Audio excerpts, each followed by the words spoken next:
Dobré dopoledne v 9 hodin a 6 minut. Dnes máme 3. srpna roku 2026 a přesně před 100 lety začalo pravidelné rozhlasové vysílání na Slovensku. Uplynulo 100 let a dnes už není problém, že zpravodajka radiožurnálu Bratislavě Bára Vránová vezme takovou chytrou krabičku s mikrofonem a sluchátky, no a náš host, slovenský rozhlasový a televizní manažer Luboš Machaj může mluvit. Dobrý den. Dobrý deň, pozdravujem celé Čechy. Ďakujem pekne za pozvanie. První otázka je na snadě. Čím okouzlil svého času rozhlas Luboše Machaje? No, bolo to veľmi dávno. Ja som to už niekoľkokrát spomínal, že moji rodičia mali doma takéto veľké rádio, ešte pôvodne také drevené, kde bola taká magická, blikajúca zelené svetielko, čo hovorilo o tom, aká intenzita je zvuku. A moja mama veľmi rada počúvala vážnu hudbu, môj otec také tie ľudovky a také vtedajšie hity. Takže u nás znel rozhlas už keď som bol veľmi malý a na mňa najviac zapôsobilo, to si presne pamätám. To bola také čítanie na pokračovanie z knihy Fantom opery. Neviem teraz, ktorý herec český čítal ten text a mal neskutočný baritón, úžasný hlas a ja som bol z toho fascinovaný. Akože potom, keď som bol v opere Garnier v Paríži, tak som si úplne predstavoval, ako sa to tam celé odohráva a počul som ten jeho hlas. Takže áno, už keď som mal takých 10 rokov, tak ten rozhlas ma očaril. Jak si vlastně slovenský rozhlas to dnešní výročí připomíná? No, robí množstvo vecí, musím povedať, že naozaj otvorili teraz výstavu, kde si pripomínajú aj 100 rokov rozhlasu a 70 rokov televízie, ale samozrejme je to také zvláštne ako to výročie, lebo ja sa priznám, keď som v 22. nastúpil na pozíciu generálneho riaditeľa, vtedy ešte RTVS, tak sme pripravili celú koncepciu. Ja som bol niekoľkokrát v Prahe, som naozaj, musím povedať, obdivoval, ako ste sa vy zhostili v 23. svoje stovky toho začiatku vášho vysielania a predstavoval som si, že niečo podobné urobíme aj my. Potom nastali tie turbulentné časy, takže je to trochu iné, ale musím povedať, že si pripomínajú. Ja som počúval dokonca takú veľkú reláciu, ktorá sa venuje stovke, robí to Roman Bomboš a je to dobre urobené. Takže pripomínať si to pripomínajú, ale je to taká trošku oslava s takým smutkom. No. Možná i ten smutek v hlase je slyšet v hlase Luboše Machaje, s kterým si budeme dnes o slovenském rádiu povídat. Před 100 lety začalo pravidelné rozhlasové vysílání na Slovensku a naším hostem je rozhlasový a televizní manažer Luboš Machaj, který byl svého času taky generálním ředitelem Slovenského rozhlasu a televize. K rozhlasu a k poslechu rozhlasu patří i představivost, imaginace. Když byste se tak zasnil a zkusil si představit to studio, kde to tenkrát před 100 lety začalo, co vám vytane na mysli? No, ja som si čítal také tie historické pamäte, ako to v podstate vtedy fungovalo. No určite muselo byť neuveriteľné, že všetko išlo naživo. To znamená aj hudba, aj slovo, aj proste každý detail. Dokonca ja som si tak predstavoval, lebo robil som dramaturga rozhlasových hier, konkrétne rozprávok. A čítal som si o tom, ako sa kedysi robili rozprávky a všetky zvuky, to znamená všetky tie reálne ruchy, voda, vietor, vtáčikovia, všetko sa robilo live pred mikrofónom, nebolo možné urobiť žiadnu opravu. Malo to určite svoje čaro, dokonca viem, že u vás, bol som raz pri Bohemia a tam aj časť vašich tvorcov robila takéto vysielanie rozhlasovej hry úplne live, vlastne trošku aj takú improvizáciu. Takže bolo to trochu iné, malo to v podstate inú atmosféru, boli tam tie mikrofóny určite inak zavesené, bola tam tá technológia úplne iná. V rozhlase v Bratislave sa vysielalo vtedy z tej budovy, kde dneska je koncertná sieň, takže určite to vyzeralo inak, ale tá atmosféra bola podobná. My tady máme díky archivu vlastně očité svědectví. První slovenskou hlasatelkou byla Margita Horáková a ona vyprávěla o tom, jak vypadalo to studio, odkud se vysílalo. No keď som prišla, to bolo to ešte celkom vo vývinu. Jedna miestnosť, 24 metrov, tam bol riaditeľ, tajomník a sluha a hlásateľ. A vedľa bolo štúdio a odtiaľ sa hlásilo. To bol rok 1929. Zas nová kancelária žiadna nebola. Nič takého. Technika bola taký kubálek malý, taký, koľko, 2 štvorcové metry. Bolo to všetko celkom primitívne. No a když už jsme našli archivní záznamy hlasu Margity Horákové, tak ona mluvila i o tom, jak lidé v její době, a ona nastoupila do Slovenského rozhlasu v roce 1929, rozhlasové vysílání vnímali. Když to někdo poslouchal na ten krystálek, no tak to tam taky kňouralo všelijak. Ale lidi byli spokojeni, protože, proč? No protože to byl zázrak tehdy. Tehdy to bylo, na Slovensku snad byly tehdy 4 roky tomu, co to vůbec začalo. Lidé neměli aparáty, lidé měli krystálky a teď to dali to sluchátko na ucho a říkal, ono to mluví, ono to hraje, no to je úžasné. Každý byl spokojený se vším, takže já se nechci vytahovat, takže jsem snad nebyla nějaká vynikající hlasatelka, ale všichni mě měli rádi. No proč? No protože jsem tam byla za prvé jediná, no a za druhé, protože to bylo novum, to bylo něco úžasného. I řada dnešních posluchačů Českého rozhlasu si vzpomíná, kterak se každý den po 13. hodině ozvala nezaměnitelná znělka a začal se vysílat pořad Pozor zákruta. A protože náš dnešní host Luboš Machaj v redakci Pozor zákruty pracoval, tak si o tom budeme za chvíli povídat. No a my se můžeme taky díky rozhlasovému archivu na chvíli vrátit do mládí. Po 13. hodině po zprávách se ozývalo z federálního okruhu tohle. Ano, nezaměnitelná znělka jednoho z nejpopulárnějších pořadů, které připravovala slovenská redakce, tedy redakce pořadu Pozor zákruta. Takhle se ozývala ta melodie a za chvíli to tam trochu bouchne. Pozor, zákruta!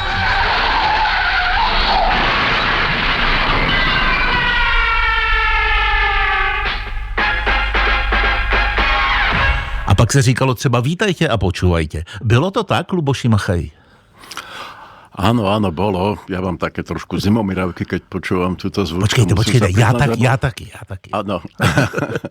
Viete, pre mňa je to veľmi silný zážitok. Ja som v živote niekoľkokrát prežil moment, kedy boli predo mnou dvere a tie som mohol a nemusel otvoriť a bol som vtedy v rozhlase, sedel som na Zochovej, robil som vtedy redaktora Rádio Majaku, životné prostredie som mal na starosti s pani Klimovou a prišiel vtedy Vlado Brichta a povedal, že on hľadá redaktora do zákruty, ktorý sa bude venovať ekológii. Už vtedy to bola téma, ktorá bola zaujímavá, on to cítil. A ja som tie dvere otvoril, povedal som áno a vstúpil som do zákruty. Bolo to neuveriteľné, viete, akože to fakt je pravda, že vtedy sa už tak nejako hovorilo o tom, že zákruta je fenomén. Bola to jedna z mála relácií, dokonca neviem, či náhodou nie jediná, ktorá na federálnom okruhu každý deň vysielala z bratislavského štúdia. A bol to neuveriteľný kolektív. Ja doteraz sa stretávam s ľuďmi, ktorí tam vtedy robili a vždy hovoríme, že ten zážitok bol neskutočný. Počúvalo nás niekoľko miliónov ľudí, sa hovorilo, a mal som tú čest teda robiť nielen redaktora, ale aj moderátora, a viete, je to pocit neskutočný, keď viete, že rozprávate na mikrofón a počúva vás niekoľko miliónov ľudí. Oni to poslouchali nejenom motoristé, teď tedy myslím motoristy ve smyslu řidiče aut, ale i nemotoristé, protože půvab toho pořadu vlastně v čem tkvěl podle vás viděno zevnitř? No, bola to samozrejme, bol to aj ten obsah, teda ten motorizmus vtedy bol v obrovskom, takom by som povedal, dotýkal sa každého, ale malo to úplne inú atmosféru. Ten genius loci, ktorý tam urobil Vlado Brichta, bol neopakovateľný, on bol neskutočný človek, ktorý doteraz si ho pamätám, ako on, tak vtedy sa všetko schváľovalo, samozrejme, nič nešlo do vysielania úplne neschválené, my sme robili vtedy témy, ktoré boli aj trošku, dalo by sa povedať, také kritické, niektoré viac, niektoré menej. Vlado ich všetky musel počúvať a vždy sme o tom debatovali. Vždy sme debatovali aj v redakcii a hlavne on nás učil, hovorte tak, ako keby ten človek sedel pred vami a hovorte čo najbezprostrednejšie, a to sme sa snažili robiť a tá odozva bola úžasná. Akože musím povedať, že tak trošku sa musím tak je to trošku také chválenkárstvo, ale boli sme vtedy mediálne hviezdy, kamkoľvek sme prišli a povedali sme, že sme zo Zákruty, tak sa tie dvere úplne tak otvárali. A poviem jednu pikantériu, o ktorej málo kto vie. Ja som nemal vtedy vodičský preukaz. A bolo to úplne absurdné, lebo keď sa raz mi povedal Vlado Brichta, choď tam a zober si auto a choď to urobiť. Ja som povedal Vladovi, že ja nemôžem, lebo ja nemám vodičák. A on vtedy povedal, že nikomu nemôžem povedať, lebo toto nikto neuverí, že ja som zobral človeka, ktorý nemá vodičák. No a musel som si urobiť vodičák, vtedy teda šoferujem. Je to taká zaujímavosť. Ještě bych se vrátil s dovolením k té znělce. Když jsem zkoumal, jak vlastně vznikla, tak ona nebyla složená speciálně toliko a pouze pro Pozor Zákruto, ale ona vycházela ze staré melodie, která se jmenuje Yes Sir, That's My Baby. Já jsem ji tady našel. Taky pouštím mám ji z mobilu, jo, pozor. Hey, now you fella. Áno. Yes, sir, that's my baby. No, sir, I don't mean maybe. Yes, sir, that's my baby now. No a na internetu je několik verzí téhleté melodie, dokonce od Franka Sinatry jedna. Hej. No mne Vlado Brichta hovoril, že oni keď hľadali, lebo on je teda aj zakladateľ Zákruty.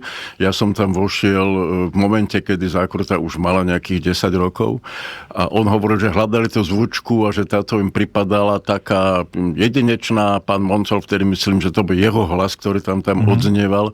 Oni to zmixovali celé a naozaj tak ako, musím povedať, rozhlasová budova obratená pyramída je takým symbolom rozhlasu, tak zvučka Zákruty je symbolom pre mňa stále rozhlasového vysielania.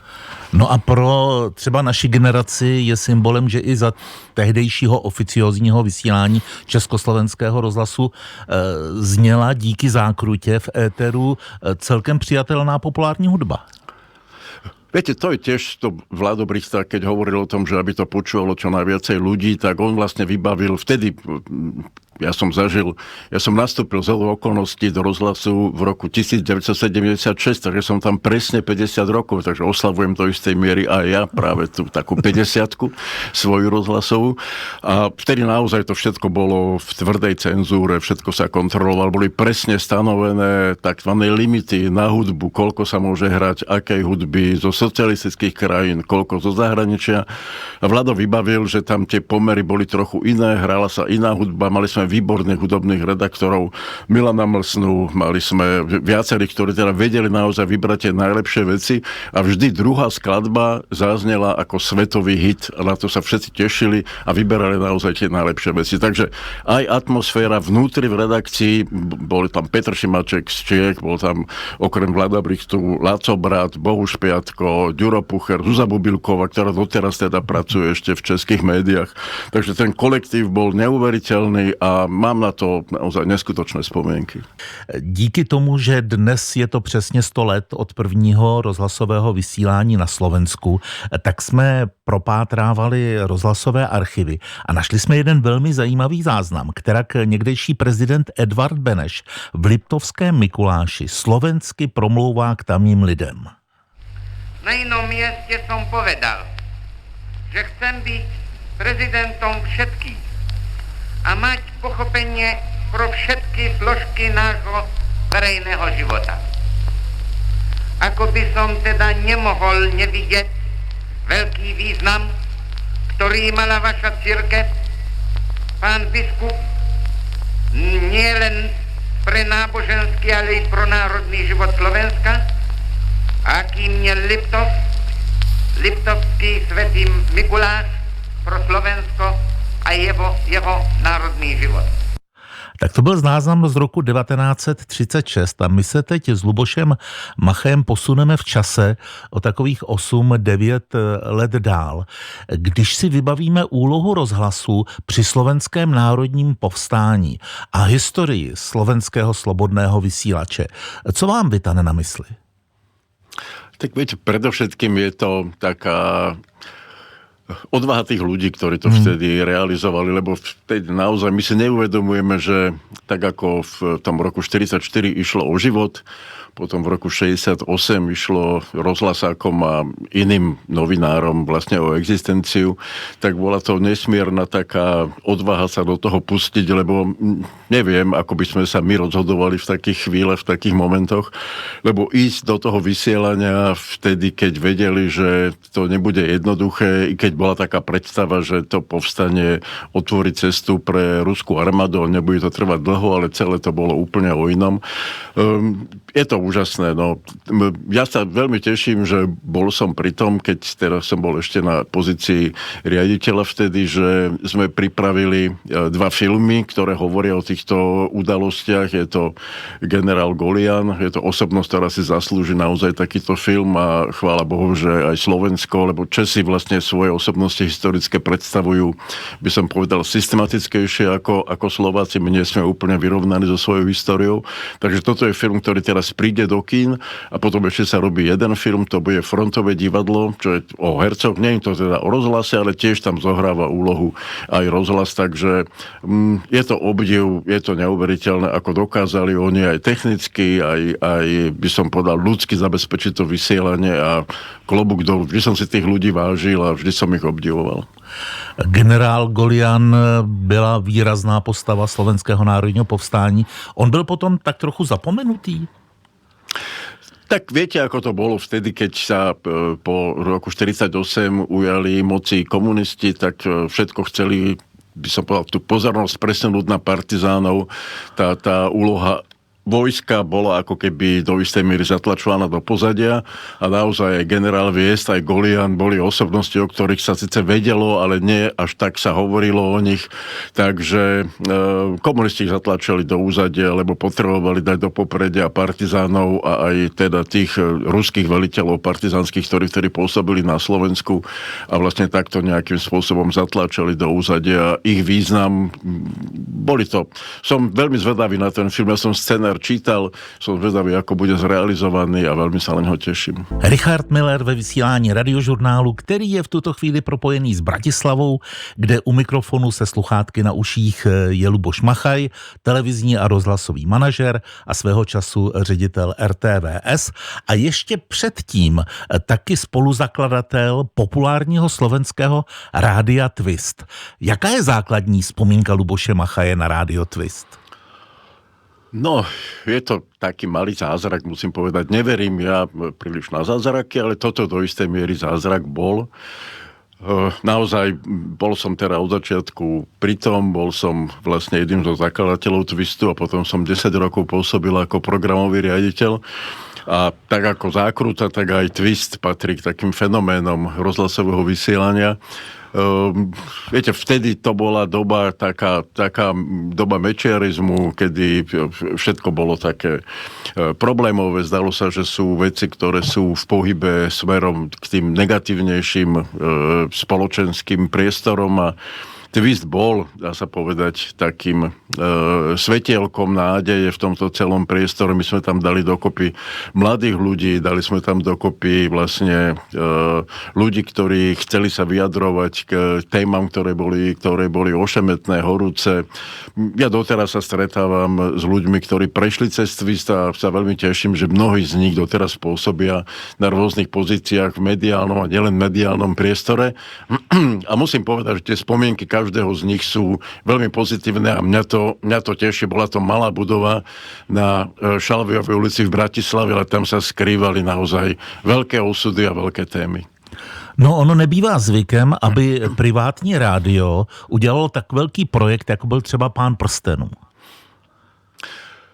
Áno, to je pravda. Pán prsteňov, viete, nebolo to úplne len vec Twistu, vtedy vlastne vznikla koprodukcia so Slovenským rozhlasom, to treba povedať úplne otvorene, ale je to pravda, že vlastne 18 hodinových rozhlasových hier, bolo to rozhlasový epos, dá sa povedať, vzniklo to takisto úplne náhodou. Boli za nami ľudia z Continentalu, ktorý teda distribútor filmu Pán prsteňov, my sme s nimi robili už predtým ako Twist nejaké mediálne spolupráce. Keďže ja som bol obdivovateľov Tolkiena, výkonný riaditeľ Twistu bol obdivovateľov Tolkiena, Mickey Čurik, tak sme si povedali, že skúsime robiť inak nejakú propagáciu a navrhli sme Continentalu, že urobíme hru o tom. Tak oni povedali, že no, tak keď si na to trúfate, nebude to jednoduché. Požiadali sme o práva, vtedy sa dali získať, lebo majiteľe práv mali záujem, aby ten film predsa len išiel do čo najväčších, by som povedal, diváckej návštevnosti a považovali to za dobrý nápad, ale nejde len o nápad, ale o tú realizáciu. Naozaj dneska by také niečo vzniknúť nemohlo, lebo účinkovalo tam 100 hercov, symfonický orchester, pôvodná hudba. Naozaj ten zvukový dizajn bol neuveriteľne dobrý. Doteraz, keď to počúvam, tak si hovorím, že fúha, tak naozaj toto je dobrá vec a pre mňa je takou satisfakciou, že boli za nami, ešte vtedy som už bol teda v Slovenskom rozhlase, boli za nami ľudia z BBC a tí sami boli veľmi prekvapené tou kvalitou, ktorú pán Prsteňov poskytoval a oni niečo podobné nahrávali a vyžiadali si od nás taký režijný manuál, aby sme im poskytli, ako sa vlastne ten pán Prsteňov realizoval. A mladí ľudia doteraz mi hovoria, že počúvajú pána Prsteňov a že je to pre nich dielo, ktoré ich ovplyvnilo a musím povedať, že je to opäť tak, ako Zákruta bola vysielaná v Čechách, tak pán Prsteňov sa niekoľkokrát dokonca vysielal aj v Českom rozhlase, takže to je tiež veľmi zaujímavá vec a pre mňa taká veľká výzva naozaj životná, dá sa povedať. Jeden z hlavních herců, než kvůli hlavní, ten vypravěč Marian Labuda, seděl tady v tom studiu, kam vy tedy nevidíte, ale tady sedím já, tady na té židli, která je proti mně. Když se vás teď zeptám, v jaké kondici je po 100 letech rozhlas na Slovensku a odhlédněme od toho, že možná na to budete odpovídat s trochou hořkosti v hlase, ale přeci jenom. Ale nehovorím to s nejakým žiadnou horkosťou alebo smútkom. Viete, rozhlas ja chápem dneska ako duálne vysielanie. Ako ja som prežil teraz samozrejme aj v tej súkromnej sfére som pôsobil nejaké obdobie. Teraz sledujem rozhlas aj teda tú kondíciu nielen verejnoprávneho, ale toho súkromného priestoru. Nie je to jednoduché, lebo celá tá situácia je komplikovaná vstupom vlastne toho online priestoru, ale rozhlas sa s tým musí vysporiadať. Ja chápem aj podcasty do istej miery ako rozhlas. Je to v podstate rozhlasovanie nejakých vecí iným spôsobom a ja si myslím, že sa rozhlas, teda keď hovoríme teraz o tom verejnoprávnom rozhlase, tak sa musí s týmto novým svetom, ktorý vznikol vlastne po covide to ako keby bol taký, priniesla nám úplne iný priestor, úplne iné sociálne väzby, úplne iné sociálne vzťahy a aj mediálne vzťahy. A taká tá dôvera v verejnoprávnu inštitúciu, ktorá teraz, bohužiaľ, musím povedať, na Slovensku klesá, ako spravodajstvo Slovenskej televízie, ktoré vždy sa hrdilo tým a dávali sme vždycky nejaké informácie, o ktoré sú najdôveryhodnejšie spravodajstvo teda v Slovenskej televízii, teraz o tretinu padlo a to isté sa týka do istej miery aj rozhlasu, ktorý stráca svojich poslucháčov, ale ja verím, že sa s tým vysporiada rozhlas možno v inej podobe, možno nejakým iným spôsobom. Bude to viac individuálne, výberové, bude to viac to on demand ako to lineárne. O tom sa dlho diskutuje, ale ja stále verím tomu, že tak ako sa rozhlas vysporiadal s mnohými vecami, tak sa vysporiada aj s týmto. Ale rozhlas nechápem len ako verejnoprávny rozhlas, ale ako celkovo rozhlasové vysielanie. No a když jde Luboš Machaj kolem té budovy, která má tvar obrácené pyramidy, jde dovnitř někdy?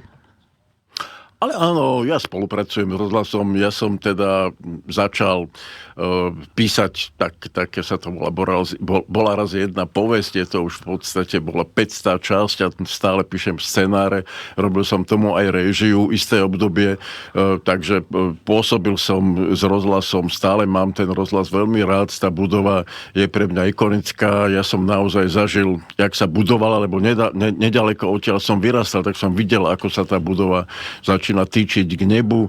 V roku 85 som vtedy pôsobil na Zochovej, ale išiel som tam umývať okná, pripravovali sme si tam nové kancelárie, som sa tam sťahoval, takže zažil som aj otvorenie tejto budovy a je pre mňa úžasná. Doteraz ju považujem za jeden neobyčajne nádherný priestor a rád tam chodím, nie tak často pochopiteľne a mám istým spôsobom do istej miery aj tú nostalgiu, je to pravda, ale nie som zatrpnutý voči tomu, samozrejme.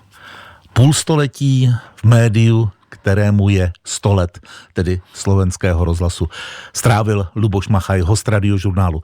Děkuju za rozhovor a přeju hodně štěstí. Ďakujem pekne a ja vám želám všetko dobré.